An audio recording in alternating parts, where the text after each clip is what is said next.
చాలా సింపుల్. ఒకటి పల్లేరు. పల్లేరు. దీన్ని ఆయుర్వేదంలో గోక్షుర అంటారు. గోక్షుర. మళ్ళీ చెప్తాను, పల్లేరు కాయలు. దీని పొడి దొరుకుతుంది, పల్లేరు కాయలు దొరుకుతాయి. ఓకే. రెండవది శొంఠి. శొంఠి అంటే ఆబ్వియస్లీ అందరికీ వంటలలో ఉండేది. విరివిగా దొరుకుతూ ఈ రెండే దీనికి కావాల్సింది, ఇంకా ఏం అవసరం లేదు. సింపుల్. ఓకే.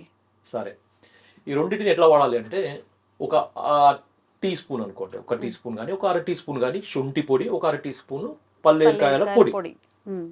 దీన్ని ఏం చేయాలంటే, ఒక 2 కప్పుల నీళ్ళలో వేసి మరిగియాలన్నమాట.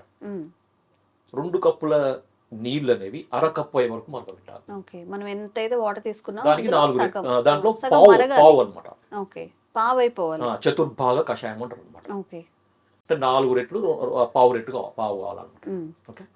అంటే 2 కప్పులు పావు కప్పు అరకప్పు కావాలి. పావు కప్పు కాదు, అరకప్పు కావాలన్నమాట. 2 అర కావాలి. ఓకే.